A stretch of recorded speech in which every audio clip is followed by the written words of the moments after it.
próstata.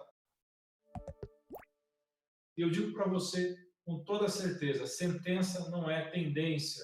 Se você tiver bons hábitos de vida, você consegue naturalmente eliminar esse aumento de risco. Se você tem 1, 2 ou 3 membros da sua família com câncer de mama ou câncer de próstata. Alan Dutra, médico urologista com formação em medicina ortomolecular, especializado pela Academia Americana de Medicina Anti-Envelhecimento, tem pós-graduação no Hospital Albert Einstein e na Fundação Getúlio Vargas, uma das vozes mais atuantes na medicina integrativa do Brasil.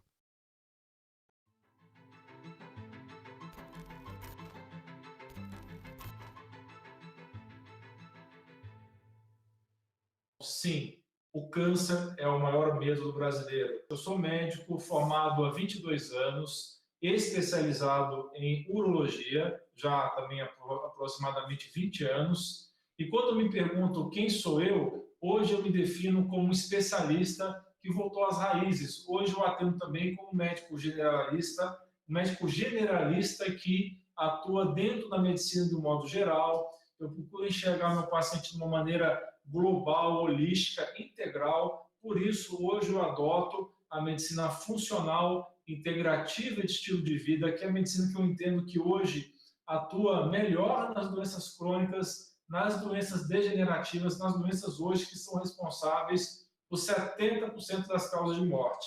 Aí você me pergunta, como é que eu cheguei nesse ponto? Como é que eu cheguei de um médico convencional, de um médico ortodoxo, que aplicava a medicina mais usada hoje em dia, a medicina de modelos e especialidades, para esse modelo diferente, que eu sou mais agora generalista, mas sempre atuando na medicina mais moderna, hoje, atualmente disponível. Eu cheguei nesse ponto porque, em um momento da minha vida, eu tinha 4 tipos de dores de cabeça e eu tinha um intestino irritável. Então, eu tinha uma qualidade de vida muito ruim.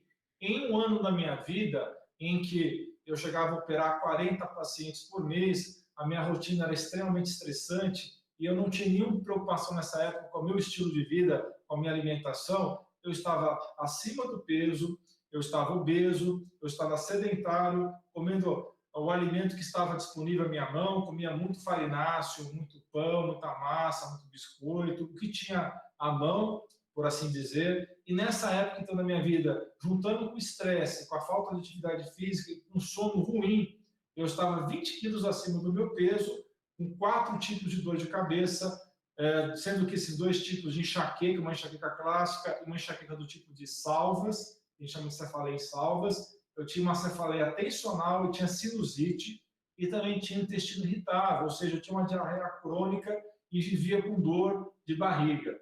E a partir desses problemas de saúde que eu tive, eu comecei a estudar alternativas para os meus problemas de saúde, porque na época os neurologistas que me acompanhavam, o gastro que me acompanhava, não conseguiam me dar uma solução com os remédios convencionais. Então, essa foi a primeira experiência que eu tive de problema de saúde pessoal, que eu acabei indo para o lado de uma medicina alternativa, dita alternativa, mas que é muito completa. Então, existe uma confusão muito frequente, eu fico muito feliz de ter essa oportunidade de poder esclarecer isso aqui. Uma pergunta que é muito feita para mim, especialmente a respeito de tendências familiares, é se você tem alguma pessoa na sua família com câncer de próstata, se o homem tiver alguém na família com câncer de próstata, se isso é uma coisa relevante, se isso vai ser uma sentença que essa pessoa vai desenvolver um câncer. E eu digo para você com toda certeza, sentença não é tendência. Se você tiver bons hábitos de vida, você consegue naturalmente eliminar esse aumento de risco. Se você tem 1, 2 ou 3 membros da sua família com câncer de mama ou câncer de próstata, aumenta o seu risco naturalmente de você desenvolver um câncer de próstata, um homem desenvolver um câncer de próstata. Mas você pode naturalmente eliminar esse risco ao adotar medidas de estilo de vida, ao adotar um estilo de vida adequado, uma alimentação e uma atividade física adequadas. Já tem vários anos que existe uma polêmica a respeito de 2 coisas que antigamente eram consideradas fundamentais para a prevenção e diagnóstico precoce do câncer de próstata. São o toque retal, que os homens sempre odiaram, e o exame de sangue PSA. Esses 2 métodos têm lá os seus problemas que vou discutir aqui com vocês. Primeiro, o toque retal. O toque retal, todos os homens sabem muito bem que não é confortável, e grande maioria dos homens tem resistência para fazer esse exame físico, que apesar de ser um exame físico simples e rápido, é desconfortável e mexe com o brio masculino. Bem, o problema do toque retal é que ele tem baixa sensibilidade. O que eu quero dizer com baixa sensibilidade? Eu quero dizer o seguinte, muitas vezes você faz o toque retal e esse toque retal está totalmente normal e essa pessoa ainda pode ter a doença, tá? Então, é um problema inerente ao toque retal. Como ele não pega os cânceres que estão na zona de transição, um toque retal você só consegue pegar os cânceres que estão na zona periférica da próstata. Então, esse é um problema do toque retal, ele tem muita baixa sensibilidade. Já o PSA, que é o exame de sangue, o problema dele é o contrário. Ele não tem uma sensibilidade muito baixa, tem uma sensibilidade boa, mas ele tem uma baixa especificidade. O que significa isso? Tem muito falso positivo. E o que é falso positivo? São pessoas que têm um PSA no sangue elevado, porém não tem câncer de próstata. Então, um problema muito sério do PSA é que leva a muitas biópsias necessárias. Então, quando uma pessoa tem um PSA alto no sangue e faz uma biópsia, que é aquele exame invasivo, que tem que furar o canal do reto e também a próstata para tirar a amostra, ou seja, um exame bem agressivo, esse exame agressivo chama biópsia de próstata, ele pode levar a uma taxa muito alta de exames necessários. 70% das pessoas que vão fazer essa biópsia de próstata vão apresentar um exame totalmente normal, ou seja, foram furadas, entre aspas, à toa, e somente 30% dessas pessoas é que, de fato, vão ter um exame positivo. Então, é um exame de baixa especificidade, baseado no PSA. Somente pelo PSA aumentado, você fatalmente vai ter um índice muito alto de biópsias desnecessárias. Isso é um grande problema hoje, tanto em termos de custo para o sistema de saúde, quanto por morbidade, porque um percentual desses pacientes que vai fazer biópsia vai desenvolver sangramento muito demorado na urina, vai ficar um mês saindo sangue na urina, outro percentual vai sair sangue no esperma por mais de 2 meses e um percentual aí por volta de 1 a 5% pode desenvolver até uma infecção grave na próstata e ter que ser internado por conta desse exame. Se eu me guiar exclusivamente pelo PSA, eu vou indicar biópsias demais. Isso vai gerar vários problemas. Então, na minha prática diária, o que eu faço? Eu nunca indico uma biópsia de primeira com um paciente que já apresenta um PSA aumentado. Eu busco acompanhar ao longo do tempo, fazer uma curva de acompanhamento do comportamento desse PSA ao longo dos meses. Então, eu peço um PSA a cada 2 ou 3 meses e eu vou acompanhando o comportamento da velocidade do PSA. Então, se houver uma curva claramente indicando que esse PSA está aumentando ao longo do tempo, isso já é um indicativo que pode me levar a indicar uma biópsia. Mas se esse PSA, por outro lado, estiver oscilando, digamos, por exemplo, no mês está 5, aí ele vai para 4, aí ele volta para 5, aí ele volta para 4, aí ele vai para 3, vai para 5. Então, se eu vejo que esse PSA está oscilando, é um indicativo muito forte que esse paciente não é um bom candidato para biópsia. Então, hoje, na minha prática, ao contrário do que eu fazia vários anos atrás, eu procuro evitar o máximo possível a biópsia e postergar ela até o limite que eu posso postergar para evitar justamente essa morbidade, ou seja, essas complicações na saúde da pessoa que pode advir dessa biópsia de próstata. O tratamento convencional, o que é indicado na maioria dos consultórios e clínicas e hospitais para o câncer de próstata localizado, é a cirurgia e a radioterapia. A gente não fala muito em quimioterapia para câncer de próstata. Quimioterapia para câncer de próstata é um tratamento de terceira ou quarta linha. E nós vamos falar sobre isso daqui a pouco. Mas, voltando ao assunto, câncer localizado na próstata. Quais são os 2 tratamentos considerados curativos? Radioterapia e cirurgia, que é a prostatectomia radical, que pode ser feita com o auxílio de robôs, por exemplo, que seria a técnica cirúrgica mais moderna no momento. Porém, no meu caso, no consultório, na minha clínica, nós discutimos com a família e com o paciente sobre outras alternativas. A gente pode optar por outros tratamentos que não sejam necessariamente cirurgia e radioterapia. Por que a gente poderia, então, optar por outros tratamentos? Porque tanto a cirurgia quanto a radioterapia têm contraindicações, têm também efeitos colaterais. Quais são os efeitos colaterais mais comuns da radioterapia? como é uma energia muito intensa que é colocada para destruir as células tumorais, essa energia acaba não se contendo apenas na próstata, essa energia acaba atingindo os tecidos em volta da próstata e inflama a bexiga, inflama o reto, e essa inflamação a longo prazo, ao longo de vários meses e vários anos, pode levar a efeitos colaterais muito importantes, como nós chamamos de proctite e cistite actínicas, né? Actínica se refere à radiação. Então, esses dois tipos de inflamação podem levar sangue nas fezes, o ato de você evacuar com dificuldade e fezes de pequeno volume e dolorosas, pode levar a uma bexiga de baixa capacidade inflamada, levando a sangue na urina, levando a estreitamento do canal da urina. Então, são complicações graves da radioterapia. Já a cirurgia tem outras complicações, como no caso, a mais comum delas é a impotência sexual, que atinge de 30% a 50% das pessoas que fazem a cirurgia radical, e também pode ter estreitamento do canal da uretra depois de uma cirurgia. Outra complicação que pode acontecer, mais incomum, mas que pode acontecer, é a pessoa ficar com a urina solta depois de uma cirurgia radical de próstata. Então, eu queria reforçar aqui para você a respeito do papel da quimioterapia no câncer de próstata. É diferente da maioria dos cânceres. Enquanto que vários cânceres, por exemplo, o câncer de intestino grosso, a quimioterapia é indicado muito no início do tratamento. Então, o paciente que tem o câncer de intestino grosso faz a cirurgia e muitas vezes, de acordo com o resultado da peça cirúrgica, ele já vai fazer a quimioterapia muito precoce nesse tratamento. O câncer de próstata é bem diferente. A quimioterapia, mesmo dentro da medicina mais ortodoxa e tradicional, a quimioterapia não é tratamento de primeira, nem de segunda, nem de terceira linha. A quimioterapia realmente é muito pouco eficaz no câncer de próstata, mesmo os protocolos mais modernos. Então, ela é deixada para último plano, praticamente, depois que esse paciente já foi diagnosticado com câncer de próstata, ou é recidivante, ou é já um câncer que já começou com metástase, ou seja, não deu para fazer o tratamento curativo com cirurgia nem radioterapia. Então, esse paciente está com câncer já à distância, que nós chamamos de câncer metastático. A primeira terapia indicada é bloqueio hormonal, que é feito com vários protocolos diferentes. Depois que esses vários protocolos diferentes de bloqueio hormonal não deram certo, aí que se pensa em fazer quimioterapia para o câncer de próstata. E realmente essa quimioterapia vai ter uma resposta muito baixa.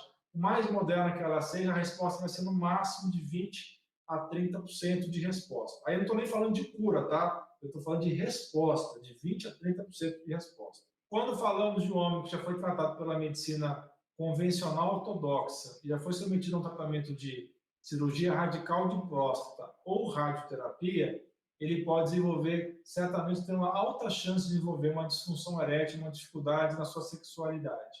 Dependendo do grau de lesão dos nervos que aconteceram com a cirurgia ou com a radioterapia, isso pode ser abordado através de uma medicina mais natural, com o uso de plantas, com o uso de nutrientes. Mas existem casos em que a lesão foi muito acentuada do nervo, e aí é fundamental utilizar, então, uma outra abordagem, seja com medicamentos injetáveis ou com o uso de uma cirurgia para implante de prótese peniana. Infelizmente, ser tratado para câncer de próstata não te protege contra outros cânceres futuros. Eu tenho duas coisas a dizer a respeito disso. A primeira coisa é que existe realmente metástases de próstata. Então, não é incomum o homem desenvolver metástases do câncer de próstata. E quais são os dois órgãos mais frequentemente afetados? O pulmão e os ossos. Então, quando você ouve falar de metástase, doença à distância da próstata, o pulmão e os ossos são os órgãos alvos dessa metástase. Mas outra coisa que eu preciso te dizer, uma pessoa que já foi diagnosticada e tratada para câncer de próstata, ela pode desenvolver outros tipos de cânceres primários, que são cânceres que pode desenvolver e que não são decorrentes diretamente do câncer de próstata, não são metástases, não são manifestações à distância do câncer original. Então, esses outros cânceres primários são câncer de intestino delgado, câncer de timo, câncer de tecidos moles, alguns tipos de câncer de bexiga, câncer de tireoide também e alguns tipos de melanoma de pele. Há alguns anos atrás, foram lançados alguns estudos contraditórios sobre o papel da finasterida e dutasterida no câncer de próstata. Um desses trabalhos sugeria que o uso desses dois remédios são bloqueadores da 5-alfa-redutase, que é uma enzima que transforma a testosterona na dihidrotestosterona. Ao usar esses bloqueadores dessas enzimas, a finasterida e a dutasterida, você tinha um efeito de reduzir a chance do câncer de próstata. Porém, outros trabalhos também começaram a sugerir que essas duas drogas poderiam ter um efeito contrário, não de proteção contra o câncer de próstata, mas no aumento no número de cânceres agressivos. Até hoje não se chegou a uma conclusão exata do papel da finasterida e da dutasterida, enquanto que alguns trabalhos sugerem que ele protege contra o câncer de próstata, outros trabalhos sugerem que ele pode aumentar o número de cânceres agressivos. E eu vou explicar por que está acontecendo essa discrepância. Imagina que você está pescando num grande lago. Se esse lago for muito grande e você escolher um pedaço específico desse lago para pescar, se você ficar lá a tarde inteira e não conseguir fisgar um único peixe, não significa que aquele lago não tem peixe. Simplesmente significa que você escolheu o lado errado do lago para pescar. Especialmente se esse lago foi um lago grande. Agora imagina se eu, por uma passe de mágica, eu reduzo esse lago em um tamanho dele que era 100 metros quadrados, eu transformo num lago de 10 metros quadrados. E os peixes continuam sendo a mesma quantidade de peixe. Você concorda comigo que esse lago vai ter uma concentração muito maior de peixes agora, um lago menor? Então, se eu jogar minha vara de pescar agora, vai ser muito mais fácil pegar um peixe. É o que acontece muitas vezes quando você reduz o tamanho da próstata com uma droga, como é o caso da finasterida e da dutasterida. Você aumenta a chance da biópsia pegar uma célula cancerosa. Então, essa característica dessas duas drogas podem ser a razão pelas quais elas aumentam a quantidade de diagnóstico de câncer agressivo. Mas a grande verdade é que ninguém conseguiu provar ainda realmente se essas drogas são ou não são seguras para prevenir o câncer de próstata. Então, eu, Dr. Alain, não recomendo que você utilize essas duas drogas para prevenir o câncer de próstata, até porque elas têm vários problemas sexuais. Então, esses remédios podem desenvolver disfunção erétil por conta delas afetarem a testosterona. Eu tenho casos na minha clínica de pacientes que optaram por tratamentos alternativos e tiveram um grande sucesso com câncer de próstata, mas isso depende muito de mudança de estilo de vida, depende muito da pessoa se inteirar que é necessário que ela vá fazer atividade física regular, ela precisa mudar a alimentação e comer natural, cortar os açúcares, as farinhas, os alimentos industrializados, processados e refinados da alimentação e o uso de várias terapias que já mencionei durante essa entrevista, como é o caso do ozônio retal, a autohemoterapia maior também com ozônio, o uso do peróxido de hidrogênio intravenoso, o uso da vitamina C em dosagens elevadas, acima de 20 gramas por sessão, e também a utilização da naltrexona de baixa dosagem e dos nutracêuticos que têm ação anticancerígena. Alguns estudos feitos há 10, 15 anos atrás mostram duas características muito curiosas. Muitas pessoas já ouviram falar que o ômega 3 é protetor contra o câncer, mas alguns estudos mostraram que pessoas tomando ômega 3 tiveram um risco aumentado de câncer de próstata. A mesma coisa acontece com a vitamina E.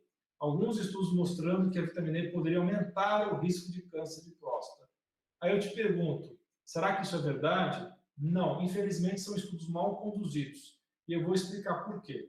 Primeiro, o estudo que utilizou a vitamina E usou a forma sintética da vitamina, que é o DL-alfa-tocoferol. E o estudo que utilizou o ômega 3 usou o ômega 3 de baixa qualidade que estava oxidado. Então, quando a gente fala de medidas para prevenir contra o câncer de próstata, a gente tem que pensar que são várias medidas em conjunto que têm que ser feitas para ter um bom efeito. Não basta você fazer uma coisa pontual, por exemplo, só aumentar o seu consumo de ômega 3 ou só aumentar o seu consumo de vitamina E. É necessário um conjunto de coisas feitas ao mesmo tempo para que você seja protegido contra o câncer. Isso é muito importante que você entenda, porque o modelo atual de estudos científicos é um modelo cartesiano reducionista. Eu quero dizer com isso, você isola um só elemento e procura provar ou não provar que aquele elemento protege ou não protege contra determinada doença. E esse modelo de estudo científico, infelizmente, não é suficiente para que você possa prevenir uma doença. É preciso que você associe vários métodos juntos, em conjunto. É disso que nós falamos com a medicina integrativa, para te proteger contra as doenças, especialmente aqui o câncer de próstata. Eu tenho várias estratégias, então, para desinflamar essa próstata e assim conseguir baixar esse PSA e poder assim evitar então a biópsia. Como é que eu faço para desinflamar essa próstata? São medidas chamadas na medicina alternativa. Eu posso usar ozônio via retal, o gás ozônio via retal, está sendo regulamentado no Brasil, ainda não é totalmente regulamentado. Eu posso utilizar vários nutracêuticos anti-inflamatórios, como é o caso da curcumina, da Boswellia serrata, do extrato de chá verde, entre vários outros exemplos. Eu posso usar a vitamina C em altas doses, tanto via oral quanto na veia. Isso também tem um efeito anticâncer e um efeito anti-inflamatório. E eu posso utilizar também várias combinações de nutrientes para desinflamar essa próstata. A minha estratégia como médico hoje é mostrar para o paciente que existem outros caminhos que podem levar ele à melhora de sua saúde, à melhora de seus parâmetros e evitar, então, esse exame tão invasivo que é a biópsia de próstata. Além do ozônio, da vitamina C em altas doses e dos nutracêuticos que eu já falei, existem também outras alternativas, como o uso da naltrexona de baixa dosagem e também o uso do peróxido de hidrogênio. Se alguém coloca no Google naltrexona, você vai chegar ao medicamento Hevia, que é um medicamento vendido em farmácia. Então, de fato, naltrexona é um fármaco, é um medicamento. Porém, o medicamento que é vendido na farmácia é uma dose muito mais alta do que nós utilizamos na medicina integrativa. Então, a dose padrão da naltrexona é de 50 a 300 miligramas e nós usamos na faixa de 1,5 a 4,5 miligramas na medicina integrativa. Então, é uma dose muito mais baixa, quase homeopática, que vai ter um efeito muito interessante em melhora do sistema imune, um efeito anticâncer, e é por isso que nós utilizamos esse fármaco, esse medicamento, no tratamento integrativo do câncer de próstata. E eu tenho uma informação interessante para te dizer. Estudos mostram que homens que ejaculam mais, que têm mais vida sexual ativa, têm menos chance de desenvolver o câncer de próstata. Então, foram feitos estudos tanto na Europa quanto nos Estados Unidos que confirmam isso. Comparados com os homens que tinham de 4 a 7 ejaculações por semana, os que tinham 21 ou mais ejaculações por semana apresentavam um risco 30% menor de desenvolver o câncer de próstata. Não se sabe exatamente a causa, mas é provavelmente porque esses homens acumulam menos toxinas nos líquidos seminais e isso levaria a menor risco para quem ejacula mais. É sabido, pelo menos era esse o conhecimento antigo, de que existia uma relação entre a testosterona e o câncer de próstata. Tem um estudo antigo, da década de 40, que o Dr. Hughes fez com cachorros, e naquela época foi constatado que os cachorros que eram castrados, eles conseguiam ter uma regressão da doença do câncer de próstata já com metástase. Então, por muitas décadas, existia essa ideia no meio médico de que a testosterona poderia provocar o câncer de próstata. Isso porque também um tratamento que foi feito já há muitas décadas de você suprimir o hormônio masculino nesses homens já com doença metastática tinha um efeito de regredir a doença, tá? Só que essa informação mudou. A partir dos estudos do Dr. Abraham Morgenthau, que foram feitos a partir dos anos 2000, mais especificamente 2003 para frente, ele começou a entender melhor essa situação e é o contrário do que se achava antigamente. A testosterona em níveis normais, em níveis fisiológicos, são protetores para evitar o câncer de próstata.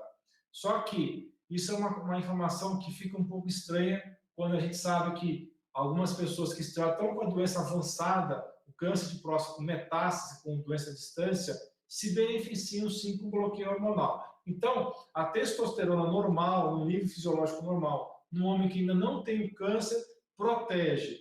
E no homem que está com a doença avançada, já metastática, é necessário muitas vezes você suprimir a testosterona.